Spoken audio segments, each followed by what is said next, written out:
Welcome to my channel viewers. Today I am going to explain you a very wonderful chapter entitled We Are Not Afraid to Die If We Can All Be Together. This chapter has been written by very famous writers Gordon Cook and Alan Est.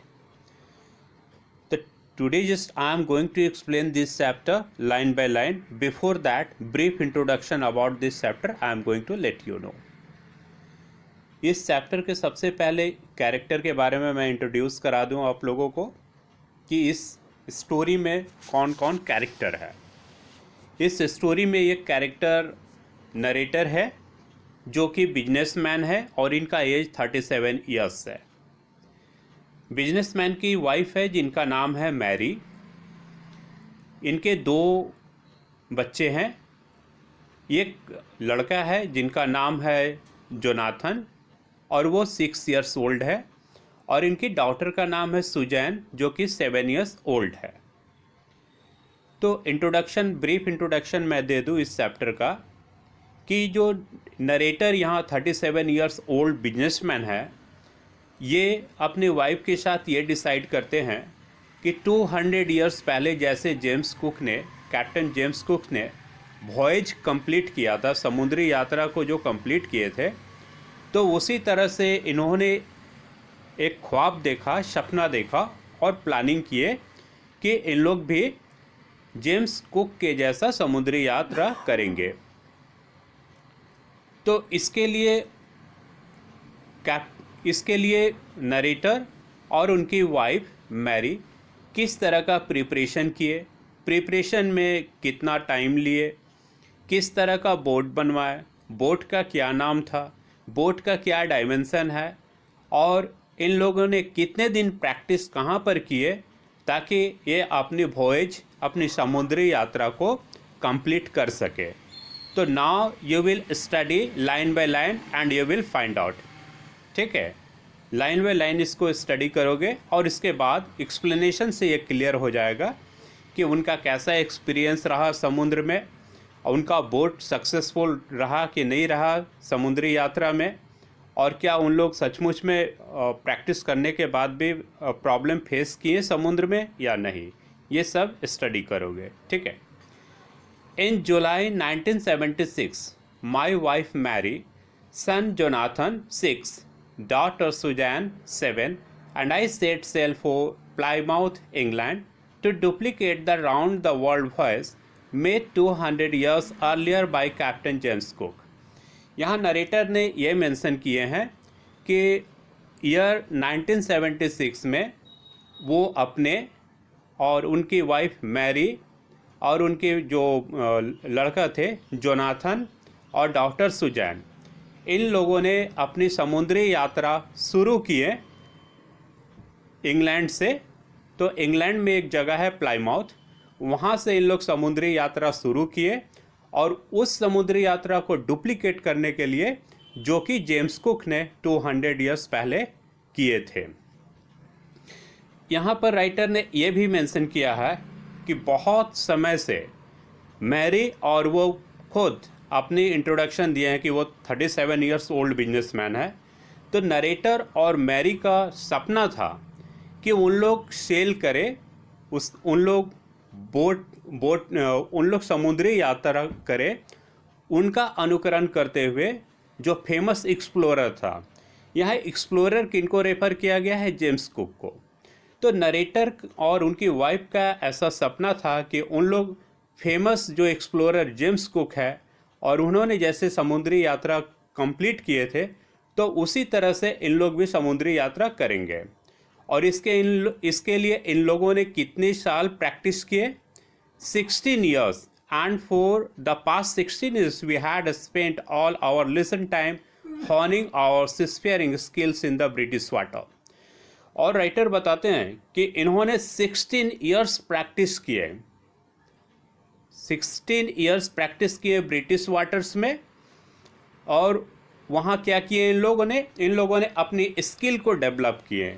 जो समुद्री यात्रा में करते समय जो skill की ज़रूरत पड़ेगी, बोट को कैसे प्रोटेक्ट करना है, अपनी लाइफ को कैसे प्रोटेक्ट करना, अगर वेदर बहुत ख़राब हो जाए तो अपने आप को कैसे प्रिपेयर करना है, कैसे बचाना है, बोट की कोई पार्ट अगर डैमेज हो जाता है तो उसको कैसे रिपेयर करना है। तो ये सब चीज़, ये जितने भी स्किल्स है समुद्री यात्रा के दौरान, उनको उन्होंने शार्पेन किया और 16 ईयर्स तक प्रैक्टिस किए ब्रिटिश वाटर्स में, ताकि इनका समुद्री यात्रा सक्सेसफुल हो जाए।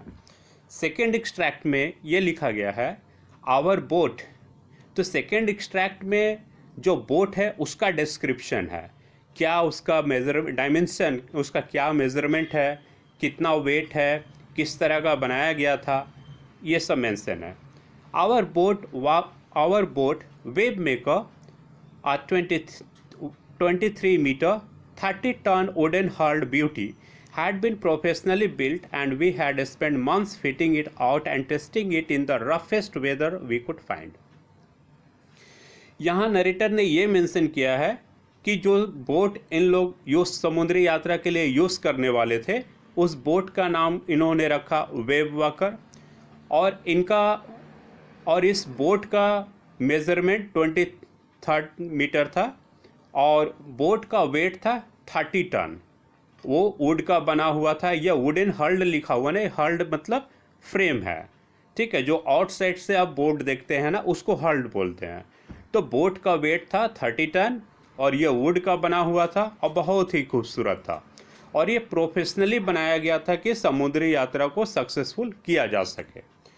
तो राइटर ये मेंशन किए हैं कि we had spent months fitting it out and testing it in the roughest weather we could find, कि रफेस्ट वेदर में इन्होंने सबसे पहले बोट को फिट करने में बहुत महीना लगा, 1 और 2 मंथ्स की बात नहीं है, बहुत मंथ्स लगा। इसके बाद वेव वॉकर को इन्होंने रफेस्ट वेदर जो होता है, तो रफेस्ट वेदर में इन्होंने टेस्ट किया और ऐसा उनको महसूस हुआ कि ये सक्सेसफुल होगा वेव वॉकर। तो अकॉर्डिंग टू इन लोग प्लानिंग, ये थर्ड एक्सट्रैक्ट में आप पढ़ेंगे कि कितने दूर किलोमीटर इन लोग कवर करते हैं समुद्री यात्रा में फर्स्ट स्टेप में, और उसके बाद सेकेंड स्टेप और थर्ड स्टेप में क्या क्या होता है। ठीक है, नेक्स्ट एक्सट्रैक्ट में the first leg of our plan 3 year 105,000 kilometers journey passed pleasantly as we sailed down the west coast of Africa to Cape Town. यहाँ राइटर बताते हैं कि जैसा इन लोगों ने प्लानिंग बनाए थे, तो 105 किलोमीटर्स का जर्नी इन लोग बहुत प्लीजेंटली, बहुत खुशी कंप्लीट कर लिए थे। और 105,000 किलोमीटर्स के अंतर्गत इन लोग कहाँ गए? इन लोग गए थे west coast of Africa to Cape Town. इन लोग केप टाउन नाम का एक जगह है और वहाँ पर पहुँच गए। ठीक है, जो वेस्ट कोस्ट ऑफ अफ्रीका से होते हुए इन लोग केप टाउन पहुँच गए। और कितना किलोमीटर कवर किए डिस्टेंस? 105,000 किलोमीटर। यहाँ तक इनको फर्स्ट फेज में इनको कोई प्रॉब्लम नहीं हुआ। There before heading east we took on 2 crewmen, American Larry Wiesel and Swiss Herb Sigler, to help us tackle one of the world's roughest sea, the Southern Indian Ocean. और यहाँ पर narrator ने ये mention किया है कि अब Cape Town से आगे बढ़ने से पहले इन लोगों ने क्या किए? 2 क्रूमैन को लिए अपने साथ में। ये क्रूमैन कौन होते हैं? ये एज अ हेल्पर होते हैं और बहुत एक्सपर्ट होते हैं। जो समुद्री यात्रा करते हैं तो बहुत एक्सपर्ट होते हैं कि अगर कोई प्रॉब्लम आया बोट में या एट्रोसियस वेदर है, ख़राब वेदर है, तो कैसे टैकल करें बोट को, तो ये सब में बहुत एक्सपर्ट होते हैं। तो इसलिए राइटर ने क्या किए? 2 क्रूमैन को लिए। एक अमेरिकन था जिनका नाम था लैरी विजेल, और एक स्विट्जरलैंड से थे और उनका नाम था हर्ब सिगलर। बट ये दोनों क्रूमैन को इन्होंने केप टाउन से ही लिए। किस लिए लिए? ताकि वो to help us tackle one of the world's roughest sea, the southern Indian ocean. ताकि जो रफेस्ट सी बोला जाता है इंडियन ओशन को, वहाँ वेदर बहुत ख़राब होती है और बोट इतना अच्छा से इजी टास्क नहीं होता है बोट को आगे बढ़ाना। तो कोई भी प्रॉब्लम है, बैड वेदर हो, तो उस समय वो क्रूमैन, 2 क्रूमैन इनको हेल्प कर सके। On our second day out of Cape Town, we began to encounter strong gales. यहाँ gales का मतलब है wind, strong gales। तो नरेटर ने यहाँ ये मेंशन किए हैं, कि जब उन लोग केप टाउन से बाहर निकल गए, दूसरे दिन बाहर निकल गए, तो इन लोग सामना करना चालू कर दिए स्ट्रॉन्ग गेल्स का। बहुत स्ट्रॉन्ग जो है कि हवा चलने लगी। For the next few weeks they blew continuously. Gales did not worry me, but the size of the waves was alarming, up to 15 meters as high as our mainmast. यहाँ writer ये mention किए हैं कि कुछ सप्ताह तक तो strong wind जो है कंटिन्यूसली बहते रह गई। तो स्ट्रॉन्ग विल्स जो है, स्ट्रॉन्ग विंड्स है, गेल्स को स्ट्रॉन्ग विंड बोलते। तो राइटर बोलते ये उनको उतना तकलीफ नहीं पहुंचाया स्ट्रॉन्ग विंड, लेकिन जो साइज, जो वेव का, जो समुद्र के वेव है, उनका साइज, उनका हाइट, काफ़ी ऊंचे ऊंचे वेव्स जो है कि ये देख रहे थे समुद्र में। तो बोलते हाँ ये डरावना था। और उसका साइज क्या था वेव्स का? 15 मीटर्स, मतलब समझ लीजिए कि बोट से भी ऊपर। बोट का मास्ट होता है ना, बोट के ऊपर, बोट में एक पोल लगा रहता है और वो पोल में देखिएगा आप फ्लैग के जैसा लगा रहता है, ठीक है। तो उसका हाइट तक वेव जो है कि पहुंच रहा था, as high as our main mast. तो वेव का जो हाइट था वो बिल्कुल उतना ही था जितना कि इनके मास्ट का हाइट था। तो आप समझ सकते हैं कि एक बोट को डुबाने के लिए वो काफ़ी होता है। December 25 found us 3,500 kilometers east of Cape Town. Despite atrocious weather, we had a wonderful holiday complete with a Christmas tree. New Year's Day saw no improvement in the weather, but we reasoned that it had to change soon.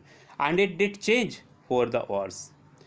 अब narrator यहाँ ये mention किए हैं कि 25 दिसंबर, viewers आप बहुत अच्छी तरह जानते हैं 25 दिसंबर में एक बहुत ही फेमस फेस्टिवल जो है कि सेलिब्रेट किया जाता है और इसको क्रिसमस बोलते हैं। तो 25 दिसंबर के समय इन लोगों ने केप टाउन से कितने डिस्टेंस कवर कर लिया? 3,500। केप टाउन से इन लोग दूर थे। वेदर एट्रोसियस था, एट्रोसियस मीन्स बहुत ख़राब था। उसके बाद भी इन लोगों ने बहुत खूबसूरत ढंग से क्रिसमस फेस्टिवल को सेलिब्रेट किए, क्रिसमस ट्री को भी रखे, बहुत अच्छी तरह से सेलिब्रेट किए, और शायद इसको न्यू ईयर भी बोला जाता है, ठीक है। तो न्यू ईयर जो होता है, न्यू ईयर में कोई भी इम्प्रूवमेंट नहीं हुआ वेदर में। नरेटर चाह रहे थे, उनकी वाइफ चाह रही थी कि वेदर में इम्प्रूवमेंट हो, बट वेदर में कोई इम्प्रूवमेंट नहीं हुआ। बट वी रीजंट, लेकिन इनका तर्क था कि वेदर तो चेंज होना ही था जल्दी। हाँ, and it did change, weather तो चेंज हुआ फॉर द वर्स, लेकिन वेदर जो चेंज हुआ बहुत अच्छा के लिए नहीं हुआ, बहुत बुरे के लिए हुआ। मतलब कि उन पर विपत्ति जो है कि वो आना एकदम निश्चित हो गया। वेदर बहुत बुरा हो गया, वेदर चेंज हुआ लेकिन और बुरा हो गया। At dawn on January 2 the waves were gigantic। और राइटर ने एक डेट यहाँ पर मेंशन किए हैं जनवरी 2, और ये बता रहे हैं कि जनवरी 2 का जो मॉर्निंग है उस समय जो वेव्स है वो जिगेंटिक हो गया, एकदम राक्षस नोमी, बहुत ऊंचा ऊंचा एकदम वेव स्टार्ट हो गए आना। We were sailing with only a small storm jib and were still making 8 knots। Writer बोलते हैं फिर भी नरेटर मेंशन किए हैं कि फिर भी उन्होंने अपनी बोट को नहीं रोका और उन लोग बोट को चलाते रह गए, ठीक है। लेकिन उनके पास सिर्फ एक स्मॉल स्टॉर्म जीप था, एक छोटा सा जीप था। ये स्टॉर्म जीप होता क्या है? एक्चुअली ये तिरपाल के जैसे होता है, ट्रायंगुलर शेप में, और ये सब क्या करता है, बोट को रोकने के लिए ये काम करता है। तो नरेटर मेंशन किए कि उनके पास स्टॉर्म जीप था, लेकिन वो भी छोटा हुआ, वो भी सिर्फ एक छोटा सा था, लेकिन वो भी एक। और राइटर ये भी मेंशन किए हैं, उन्होंने बोट की स्पीड को कितना रखा था? 8 नॉट्स स्पीड रखा हुआ था। ये भी नहीं था कि उन लोगों ने बैड वेदर था तो बोट को रोक दिए थे, नहीं, अपनी जर्नी कंटिन्यू रखें। As the ship rose to the top of each wave, we could see endless enormous sea rolling towards us, and the screaming of the wind and the spray was painful to the ears. यहाँ writer ए mention किए हैं कि जो समुद्र का जो wave आ रहा था, उनकी तरफ जो वेव आ रहा था, तो इनका जो बोट है, आपको जैसे कि मेंशन किया गया है ना, ये कि 15 मीटर्स तक हाइट था वेव का, तो वो वेव के ऊपर इनका जो है कि बोट चढ़ जाता था, उतने हाइट पर इनका बोट चढ़ जाता था, और उस हाइट पर बोट से इन लोग पूरी समुद्र को देख सकते थे। और क्या देख सकते थे कि एंडलेस एनॉर्मस सीज, है ना, जो समुद्र नहीं ख़त्म होने वाला बहुत विशाल समुद्र, वो देख रहे थे राइटर और इनकी वाइफ और बच्चे कि रोल होते हुए समुद्र के पानी इनके तरफ आ रहे थे, पूरी समुद्र को देख सकते थे। क्यों? क्योंकि इनका बोर्ड जो है कि जो 15 मीटर्स वेव है हाइट, उस पर इनका बोर्ड जो है कि चढ़ जाता था। ठीक है। And the screaming of the wind and spray was painful to the ears. और राइटर ये भी मेंशन किए हैं कि विंड का बहुत जोर आवाज़, यहाँ स्क्रीमिंग मतलब चिल्लाना होता है, आप जानते हैं, लेकिन यहाँ मीनिंग चिल्लाना नहीं होता, विंड कभी नहीं चिल्लाता है। विंड का बहुत जोर हवाएं और वेव का स्प्रे उनके कान पर जो पड़ रहा था, कान में सुनाई पड़ रहा था जो स्क्रीमिंग विंड का, वो काफ़ी पेनफुल था इन लोगों के लिए। तो इन लोग काफ़ी प्रैक्टिस किए थे ब्रिटिश वाटर्स में, लेकिन जो प्रैक्टिस किए थे वो भी कम पड़ गया। To slow the boat down we drop the storm jib and lashed a heavy mooring rope in a loop across the stem. और राइटर ने ये भी मेंशन किए हैं कि बोट का स्पीड को एकदम स्लो करना था, क्योंकि वेदर ख़राब हो गया, वेव का जो साइज है, हाइट है, वो जिगेंटिक हो गया, राक्षसनुमी हो गया। ठीक है। तो वी ड्रॉप द स्टॉर्म जीव, तो बोट का स्पीड को कम करने के लिए स्टॉर्म जीव जो है यह बोट का ही पार्ट है, और इसका इस्तेमाल किया जाता है बोट का स्पीड को कम करने के लिए। तो उन्होंने क्या किए, स्टॉर्म जीव को गिरा दिए। और लास्ट मतलब यहाँ बांधना, तो जितना लास्ट हैवी मूरिंग रोप, तो बोट में क्या होता है ना, एक बहुत मजबूत रस्सी होता है जिसको मोरिंग रोप बोलते हैं। तो हेवी मोरिंग रोप से और क्या किया इन्होंने, लूप बनाए, लूप मीन्स फंदा बनाए, और वो क्या किए, स्टर्न। तो स्टर्न जो होता है ये बोट का पार्ट है, वो स्टर्न जो बोट का जो पिछला पार्ट है ना, उसमें रोप का जो है कि लूप बनाए, फंदा बना के बांध दिए, और उससे बांध दिए। ये सब क्यों किए, ये प्रोसेस था सिर्फ बोट का स्पीड को कम करना और बोट को सेफ रखने के लिए। Then we doubled lashed everything went through our life raft drill attached lifeline donned आउट स्किल and life jacket and waited. और फिर राइटर ने ये मेंशन किए हैं कि वो हर चीज़ को जो बोट में था उसको डबल करके बांध दिए। ठीक है। और इसके बाद ये क्या कर दिए, वहाँ लाइफ रैफ्ट ड्रिल, ये छोटा सा एक बोट होता है, इमरजेंसी मान लीजिए बड़ा बोट अगर डूब रहा है तो ये छोटा बोट जो है, छोटा बोट में बैठकर ये लोग निकल सकते हैं। तो लाइफ रैफ्ट ड्रिल जो है ये उसमें भी गया। और अटैच्ड लाइफ लाइन, यहाँ लाइफ लाइन का मतलब होता है रस्सी। ठीक है। बोट से, जब बड़ा बोट से आप रस्सी को से अपने आप को बांध लोगे, अगर मान लीजिए कि आप अगर बोट से अगर फेंका भी गए पानी में तो भी आप डूबेंगे नहीं, क्योंकि आपका रस्सी जो है बोट में बंधा हुआ है, मतलब आप रस्सी पकड़ के फिर बोट में आ जाएंगे। तो राइटर ने अपने आप को लाइफ लाइन से भी बांध लिया सभी। और dawned out skin and life jacket, यहाँ डॉन मीन्स है पहनना, और ऑयल स्किन्स का मतलब है वाटर प्रूफ क्लोथ्स। ठीक है। तो राइटर क्या किए, राइटर जो है कि वाटर प्रूफ जैकेट भी पहन लिए, है ना, और लाइफ लाइन से अटैच भी कर लिए। तो जितना प्रिपरेशन इनको चाहिए, सेफ्टी प्रिकॉशन जितना चाहिए इन्होंने लिया, और उसके बाद वेट करने लगे, क्योंकि इनको मालूम था कि वेदर और ख़राब होने वाला है। ठीक है ना। तो सभी लाइफ जैकेट पहन लिए। ठीक है।